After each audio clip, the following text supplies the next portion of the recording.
right, what up, Kane fans? Welcome to the Cafecito and Kane show. If you are a fan of the show, welcome back. If it's your first time on the show, welcome to the show. Kane fans and Kane haters alike, I welcome all of you. Please, on your way in, hit that like button, hit the subscribe button. It helps with, numbers, algorithm, and such. I don't know what that means, but it helps. It helps with exposure. We got our good buddy from the Miami Flow brand, Rasta. Say what's up to the people and let them know. I know most of them know who you are already and where to find you, but for those who don't, let them know, where they can find your stuff and where they can find you this week. Yeah, I mean, it's a busy week for me, kind of like you as well. I'll be doing 3 shows this week. Tonight with you, and tomorrow with Six Rings and Jazz, and then my show Thursday night on the Miami Flow channel, as everybody should know, because John's on the same channel Sunday night. But yeah, man, just you can catch me on Instagram or Twitter, and that's my app. So appreciate the follow. Yeah. If you see some of those really nice edits floating around for the recruits and the visits, it's probably Rasta. So if you haven't, go follow him on Instagram. Let's see what we got. You got Mitchell. What's going on? Hey, Max. What's up? You got Les. What's good, everybody? You got Anthony. Let's see. I don't know if he's got a question here. Have you seen the Cuddle Boys of Josh Pate responding to Florida State fan? Josh Pate not understanding what the hype was for Mario. Yeah, I saw that video floating around. You know which one he's talking about? Yeah, I saw it. Yeah. And listen, I get it. It's a rivalry. It's Florida State, Miami, but it's like you got half a brain. If like years from now, if I get it, if let's say a couple years from now, hypothetically Norvell gets let go, Deion Sanders is kicking butt over at Jackson State. He decides, you know what? I'm coming home to Tallahassee. I would totally understand if FSU's fan base would be like going crazy. I would get it, And I think Mario coming here is that, but like on another level because he's already done it at multiple places. So yeah, it's proven at the highest level too. At the highest level against the best competition, cut his teeth with, the best ever to do it, Nick Saban. And usually guys leading under his regime go on to be pretty successful. Thanks. Yeah. So, but yeah, Brian, you are correct. We do have a new commit today. One of the reasons I wanted to talk to Rasta, talk about recruiting a little bit, but yeah, Jackson Carver, 6'6", 225-pound tight end. More of a traditional inline blocking receiving tight end, more of that old school mold. Rasta, what can you tell us about this get? I know it's a 3-star, so that kind of like the casual fan kind of sees it as like, maybe that's not huge news. I think it is. What about you? Nah, if you are a football guy and you kind of understand, what does it take to get a kid to that next level? Usually you have to go dig in a little bit. And to find out the kid is a 5-sport athlete at the varsity level since he was in 8th grade. And I understand, he's from Minnesota. He plays at Loomis Academy or something like that in Indiana. But he was committed to Notre Dame as a lacrosse, player, which is technically like Alabama football, for lacrosse. Notre Dame is one of your top levels. The guy runs track. He also plays hockey, which just shows his physicality. The only thing that really hurt him is obviously last year was his first year playing real football. And then as well as he didn't camp, and if anybody knows these, certain players that go camp, they're the ones that get all the love because they go put all the money into, these organizations who hold the camps and, they pay for some of these recruiting sites and stuff like that. It's a long thing to go into this. I wouldn't look too much into the whole stars because he could have a great season and get a recruiting bump. It all go well. But at the end of the day, it really don't matter if he's a 3-star, 2-star, 4-star. As long as he comes in and balls, I trust this staff's evaluation. And the fact that this weekend they got a great hands-on look with him, and the entire staff signed off on him. That's the key part. Not only was it Coach Fields saying, "Hey, look, this is the guy I want." This is things that he brings to the table. He didn't just have to prove that to Mario. Now he's also having to prove that to Alonzo Highsmith, which is obviously everybody knows a former NFL scout, NFL GM. So you're not just proving like, "Hey, this guy I want." I'm sign off on him, please. No, like they did their homework on this kid. So at 6'6", 225, that's a big tight end. There's no more of these 6'2", 6'3". The Skinner was what, 6'5", 6'6". Yep. Arroyo's what, 6'4", 6'5", around in that. Massive dude. You can look at the body types and I know Arroyo wasn't Mario's guy, but obviously Mario loves him. But look at the body types that Mario's going after. It's not what we're used to in previous years. So he wants massive, like all across the board. So and then that's before he even is a senior in high school. He's 6'6", 225. Imagine what our field is going to do when he gets here. Yeah, you feed him a little bit. You put him in that strength and conditioning program. He's going to swell up to easy 250, 250, 255, I think. Yeah. And he's going to be more that physical tight end for sure, because that's what Mario wants. He wants a guy that can block and can receive. I see him being kind of that short pass catching red zone threat, run blocking threat on the perimeter, which we need. We've been lacking that. Whenever I remember Brevin Jordan, and you talk about lack of size of certain guys. I was a huge Brevin fan, but he was only like 6'3" on a good day. And Matt, yeah. He was like an H-back, good blocker though, but couldn't stay healthy. Maybe the lack of size had something to do with that. But I was just looking up Jackson Carver. There was one thing I look at, especially with the underrated recruits, is who was after him. There were some good schools after him. Auburn was after him. Boston College. He had a visit to Bama this week. Visit to Bama this week, which obviously I don't know if is he. You said is he still going to Bama or is he? No, he canceled his Bama visit for this week and his Iowa visit for the following week. Right, and Iowa. I mean, Iowa knows tight ends. That's where George Kittle went, right? Yeah. They know tight ends, so these aren't scrub teams that were going after him. And speaking of canceling visits, if I'm not mistaken, the gentleman that Anthony's bringing up, Reed McCusker, didn't he cancel his visits as well or no? To UF this weekend. Okay. So I would expect news maybe within the near future as well. Okay. So but it is an OU Miami battle. So I feel very, very great about where Miami is at with him. But I know he said in somebody's article, I want to say Furman, he could commit that day, which was like 2 days ago, all the way up for the next 2 weeks. So, I wouldn't be surprised if we see something soon, especially with the Carver news. Maybe if he is committing to Miami, maybe he's going to lock his spot down, because I don't see Miami taking possibly 3 unless it's somebody like Riley Williams walks in. Okay. Yeah, I was going to ask you what do you think the commitment means, and possibly McCusker coming in means for the tight end room. So you don't see them taking more than 3, you said? 3 is at max. And max. Okay. Yeah, and that's only if it's like Riley Williams, like it's got to be top line. Their duo they would love to have is Carver and McKesky.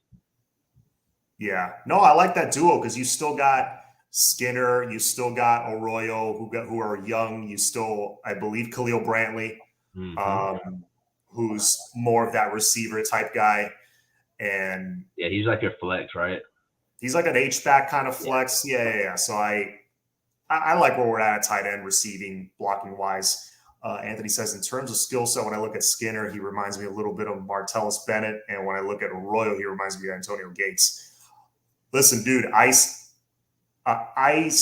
saw Elijah Arroyo up close. I had a chance to meet him and talk to him a little bit. He's listed at like 6'4", 6'5". Dude is at least 6'5", maybe 6'6". I think he's closer to 6'6". The dude is massive. And every bit of like 250, 255 pounds. So I think that Antonio Gates comparison is a good one. And I think, and I think that dude has a chance to blow up this year. Yeah, for sure. We had other news today that actually this afternoon, pretty recently, we were just talking about it before we went live. Ray, Nathaniel Joseph, he officially decommitted from Clemson. It's about time. It is about time. Yeah, man. So talk to me about him. I mean, most of us probably on the chat has watched his tape. I watched his tape. Very impressed. He's definitely a big play threat. He would be, aside from maybe Robbie Washington, I think he'd be the first splash like commit for this class. What do you think? No, I mean, you land Ray and that automatically kind of, opens up eyes, because a guy like Ray doesn't come to Miami in the last 10 years. A guy like him goes to Alabama, goes to a Clemson, where he was committed at one point in time. I when I see stuff like that, for one, it kind of, it's like a breath of fresh air, right? It literally just makes you feel like, okay, they get it. They understand what we need. And, knowing Mario and what he wants, I trust him. And getting a guy like Ray in this class, that's a power move. Like you literally get your playmaker. Like I love Robbie Washington. I really do. I think he's a baller. But he reminds me of Brashard. He's a Swiss Army knife. Put him in the backfield, you can line him up out wide. You can put him on kick returns, punt returns. But somebody like Ray is just lightning in a bottle. I don't care if you line him up like, arena football 20 yards behind you. He's going to literally make a play. Just getting a ball in his hands. That's literally what you're going to get out of him. Yeah, I'm just thinking about now, like, we're excited about just having Brashard Smith in the lineup last year. Imagine now you're really stockpiling these guys that are, like you said, lightning in a bottle. You got Ray, assuming, he hasn't committed yet, right, but assuming you get him, right, Brashard on the same team with Rooster, it's starting to look silly. It's going to get fun. But that being said, you got the other side of it. We do need some size on the outside. Terry brings up a good point. When are we going to land some big dudes, guys over 6'2"? Have you heard anything about that? I know, for example, Foles, that kid from Dade Christian, is a bigger kid, 6'2", 6'3". Yeah, William Fowles. Yeah, William Fowles. Yeah. So anybody else on our radar like that you think we have a shot at? Because, some of the top guy like Jaylen Brown, I'll be ecstatic if and when we get him, but he's not the biggest guy either. He's like maybe 6', 6'1". Jaylen Brown 6'1". Brandon Ennis is like 6 foot. So those guys, I mean, they're right at that border of being in between small and big wide receivers. Obviously, they play bigger than they are. Yeah. But you got Hakeem Williams, who's 6'3", 6'4", legit.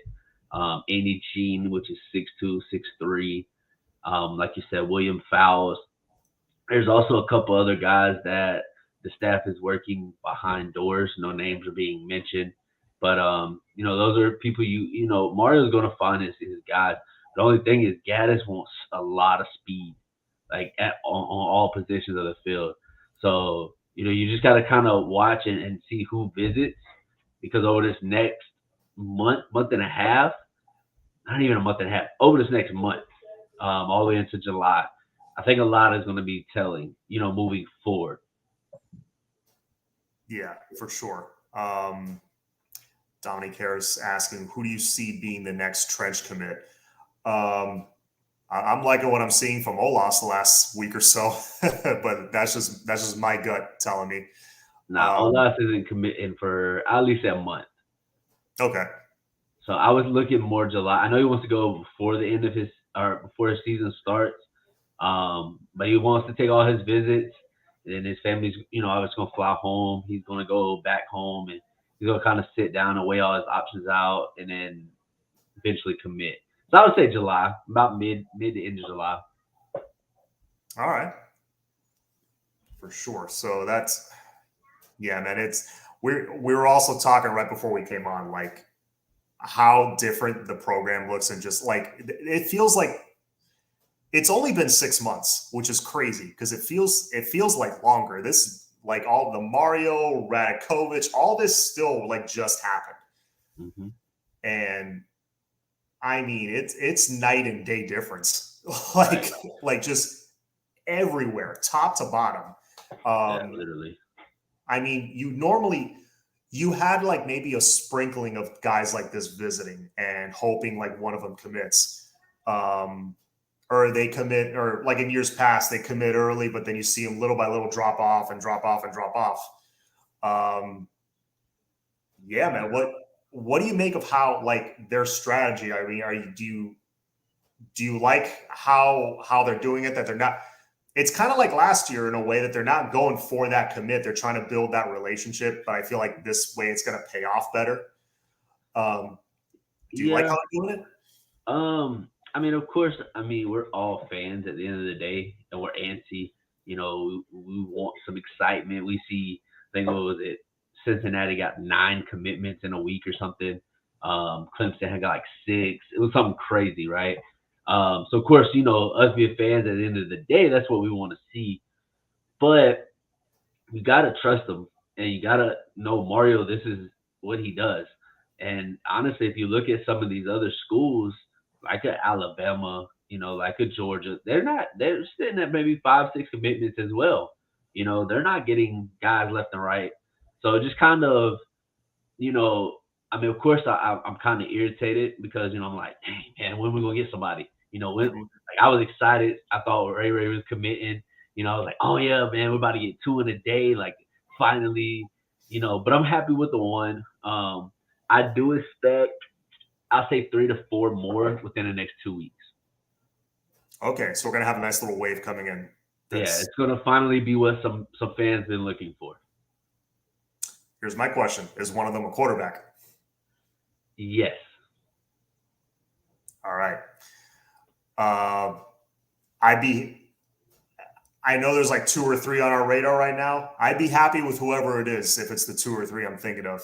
Are you an Emory Williams guy? Are you a believer in him, or are you like, I gotta kind of see a little bit more? Are you like what you're seeing? You're like, nah, he's diamond in the rough. He's the truth. No, I mean at first because I'm a Rashada guy. I really am. I've been a Rashada guy, Me not too. just because he's going to UF or whatever. I don't care. Like Mhm. that dude is legit. At the end of the Yeah. day, I mean he was the number one guy on my board. I've seen him. I've seen Dante. I've seen Nico. I didn't get to see Archie, but I've seen enough on him with film. Um, and Rashada, he stuck out to me. Um, but I heard about Emory, and I'm like, man, I don't know. And like Flo and Max and guys that literally kind of studied him a little more than I did. I kind of listened to him. I'm like, all right, let me go see. Let me go dig into this guy. And there's not much film out there, so you really do got to go digging some more. Yeah.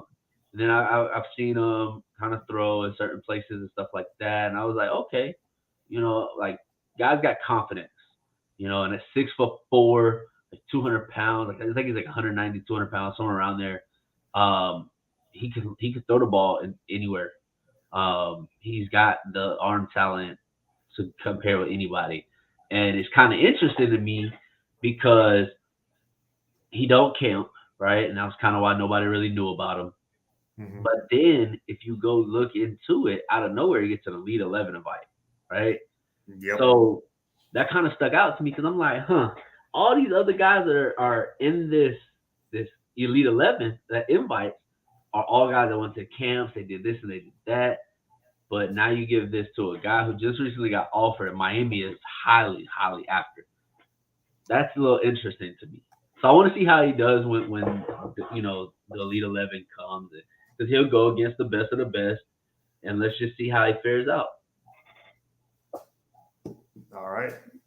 Yeah. No. And another thing about Emery, that this was one of the things that I guess worried me a little bit, but then the Elite 11 thing, him making the finals of the Elite 11, kind of dispelled that worry. But early on, one of the criticisms was he didn't have a great record his junior year, like his team didn't have a great record. Normally, great quarterback, the team does very well as well. That is usually the case, but there's exceptions to that. I don't know if you've seen exceptions to that, or if you kind of, if you think they always go hand in hand in high school, or not really. I mean, what did you think about that? No, I mean, usually the guys who camp and they camp well are the ones that usually go to the Elite 11. I have seen maybe one or two that, it's not often, that get an invite just out of nowhere. So, obviously these guys that host this Elite 11, they're not scrubs. They're former NFL quarterbacks. They're guys that are coaching, quarterback positions, stuff like that. So, obviously they know something that probably a lot of people don't know. So him getting that invite, it proves everything that I would even require in him to be a quarterback for us. He just looks so polished to me as a passer. I don't know. That's the word I keep thinking. He's very polished. His mechanics are all there. Reminds me of, like, I keep thinking he's Dorsey with a better arm. He's Dorsey but more athletic. Like, that's what he keeps reminding me of. I keep hearing that comparison. Yeah, I'd be good with that. Just surround him with the talent. We're gonna be all right. Yeah. Let's hit Anthony's question really quick. You guys brought up Arch Manning. Are you guys worried with him specifically that the hype around him because of who his uncles might be? Who his uncles are might get to his head or might not live up to his talent? I don't know, man. He's definitely a great quarterback. I don't know if he warrants that number one spot. That's just me from watching him. I don't know what you think. Nah, I'm not as high on him as these recruiting guys are. I don't even have him in my top 5. And there's no knock against him. I do think, he does have a lot of pressure on him because of that last name. Yeah. But you couldn't ask for a better situation as a quarterback growing up. Your 2 uncles are NFL Hall of Famers. Your granddad is probably one of the best quarterbacks to walk through Ole Miss outside of your other uncle. So yeah, I'm just not as high on him.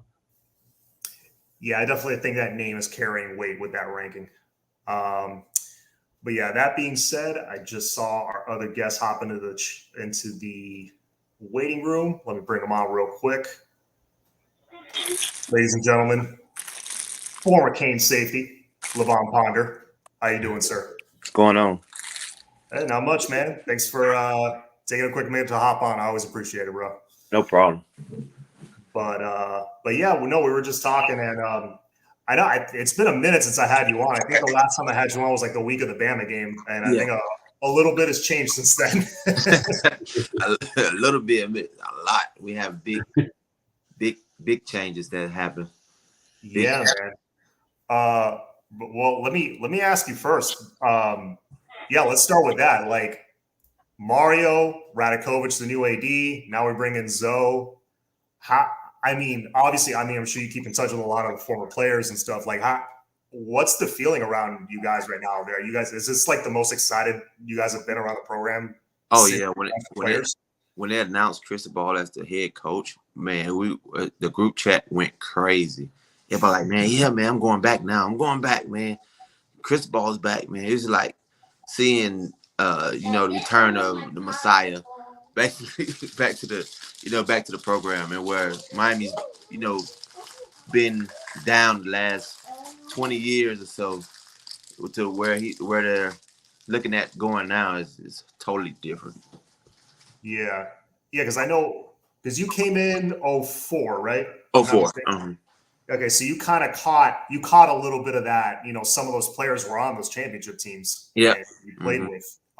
So you caught a little bit of that, and I think Mario was the O-line coach or something like that when you were there. When I first got there, he was the tight ends coach, so he coached greats like Everett and Greg Olsen, and then he turned into the offensive line coach and coach greats like Eric Winston. It was like, man, you just putting out first rounders as a position coach. It was just crazy. And then I remember one time he told me we had just finished a 7-on-7 workout, and I think I told the story before, but like we were getting I was turning in my equipment, and then the equipment guys had like Cokes and like Sprites.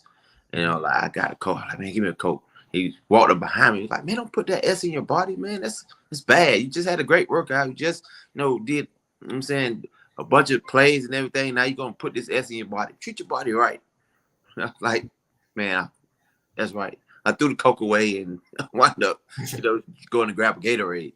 But it was just something that stuck with me all the time. Like, why would you put trash in your body while you're, trying to be a top athlete? That's cool, man. Yeah, I was going to ask because, him being an offensive guy and you being a safety, did you get to interact with him much, or was it just like here and there? One of the times we'd do one-on-ones against the tight ends, and he was a tight end coach, and he would, always, he was always getting down our throats saying, hey, yeah, we beat you. Or when he got beat, you get on his guys. He's like, man, you got to stem harder, get in front of him. And he was just always a tough-nosed guy and very respectable, though. That's cool, man. Yeah, for sure. Like that's kind of what I'm hearing from players now, like the intensity, like focus on discipline, nutrition, all that. It definitely brings a new aspect that I don't think the program's seen in a while. Before I ask you anything else, I got my other guest here, Rasta. Rasta, did you have anything while we have Levon on that you wanted to, ask him or anything? I don't want to leave you out or anything. Nah, just with all this stuff going around, obviously recruiting, the excitement, the program is just on a whole other level right now. What's something that you guys are looking forward to? Maybe it's getting back on the sidelines this year, maybe coming back to practice all the time. What are some things that, you guys are looking forward to the most? Just interactions that we as guys who played with former greats can give to younger guys, give them tips here and there. Like I remember Blaze coming to me. We were playing Oklahoma, and he was like, man, you should never hit a guy low. I'm like, what you mean? You're like, man, just go ahead and hit that guy right in the chest. You big enough, he'll fall. You just hit him right in the chest. I was like, yes, sir. But just getting wise words from greats is what I'm looking forward to. Yeah, no doubt. I mean, I know you probably see all over social media, man, like Alonzo Highsmith, Melvin Bratton, these dudes who started it, right, back in, the early 70s and 80s. The recruiting landscape is not just South Florida. It's the state of Miami, which we all call it everything below I-4. Do you guys plan on getting out, and kind of looking at the recruits as well now? I know that they've said that. What about some of you guys? Oh man, I've been since I'm here in Texas, I'm in one, I call it the second greatest state for recruits, for high school recruits. And man, it's so much talent here, and they're recruiting so many guys here. It's like, man, I need to get out and watch that guy play. Maybe I could just sneak a word in his ear by, check out the Canes, put the Canes in your top 4, and they do the top 4s now. So put the Canes in the top 4, then your top 2, then you're number 1. So yeah, man, it'd be great to get out and see some of these guys that they're recruiting live, play live and in person. Like I remember seeing Arroyo. I actually watched him play because they can bring on the games on TV, and I watched this kid. I was like, who is this kid? Is he a wide receiver? He was just going past guys. I'm like, this guy's fast. He can catch. He can block. I think we got a good tight end coming. Yeah, he's a big boy too. Yeah. Yeah, man. And I mean, since I know you're following recruiting a little bit, especially in that area, is there anybody maybe that we're not getting as much exposure to down here in South Florida, like maybe 1 or 2 players that you've had your eye on? There's a kid, Kylan Salter, plays for Cedar Hill right up the street. He's a linebacker. His brother was actually recruited to Tennessee. Then he got in a little trouble. But now he's at Liberty. He's probably the starting quarterback for Liberty this year. And man, that kid Kylan can play. When I mean play sideline to sideline as a linebacker, sideline to sideline, and he's strong. He's one of the. I think he was qualified for the regions in weightlifting. So it's totally different with that kid right there. Yeah, definitely need to add some more of that size and strength, which we're already doing. But yeah, I didn't want to take up too much of your time, Levon, but just maybe wanted to ask you one or two more questions. So obviously we got a big one coming up against Texas A&M early in the season. Mm-hmm. It's not Bama week 1. It's not that level of difficulty, but we got a couple games to kind of tune up, and then you got that big one in College Station. You played in College Station in 2008, if I remember correctly. You guys went up there. You guys went up there and whooped them. I think Robert Marv was the quarterback, if I remember correctly. Yeah. Whoa. I spilled. What? Okay, I'll fix it. I'll let. Mari, fix it for him. We'll be done in a second. Yeah. So what was that like? Because I remember even back then. I mean, that game was a big deal. That's a crazy atmosphere. What was it like going up there? Oh man, it was crazy. It was a smaller stadium at the time. That was before Johnny Football got there and brought them a new stadium. But yeah, it was exciting. It was actually I didn't get to go up to Texas A&M. Okay. I had to sit. I think I was injured. I had injured my shoulder in the spring. I mean, not in spring, in camp, and I was trying to work my way back into the starting lineup. And then Randy got hurt. He tore his MCL that game. Randy Phillips tore his MCL that game, and then I came back, and that's when I started. But yeah, they was excited when they came back from A&M, saying, "Yeah, man, we beat A&M." I was like, "Yeah, I knew y'all would." I was right there practicing with y'all the whole time. Yeah, man, that was a big one for sure. And what are your thoughts on like us going up there now? Obviously, different ball game because they're in the SEC. They got Jimbo Fisher. How are you feeling going into that game? Like, what's the talk amongst the former players? Everybody's excited. I know everybody's going up to Houston to the party the night before, tailgate the day of the game. So it's going to be exciting. I know Texas A&M is a team that's been recruiting everybody. I mean, everybody who's somebody, they've been recruiting them, and they've been getting everybody that's somebody. They had the number 1 class last year, and some people saying that's the best class ever recruited. But I think we got a great chance against Texas A&M.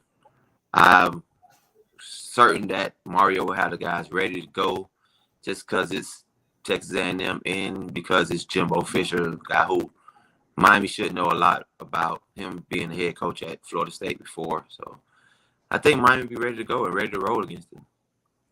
I think so too, man. I got a good feeling. Listen, man, I know you're busy. I know you got the kids running around. Ross, you got anything before our man gets out of here? Nah, man. I don't have anything. All right, man. Well, hey, Levon, I appreciate it. As always, you've become a friend of the show over the past year or so, so I always appreciate you coming on. No problem. So, yeah, take care. We'll talk again soon, all right? All right, y'all too. Peace. Later, man. Go Canes. Go Canes. All right, so that was former safety Levon Ponder. For some of you youngins that might not remember, he played. Because I mean, saying he got here in 2004. I'm like, wait a minute, that was 20 years ago. Holy shit. Yeah. But I remember, when we were recruiting him, and he got that first pick against USF. Yeah, that was 2004 to 2008 he played. Yep. Yeah, that was a while ago. But yeah, no, he was a solid safety back in the day. He always has great stories, so good to have him on. But yeah, man, I was saying the other day when I was with Flo, that the biggest weapon our program has right now is our momentum.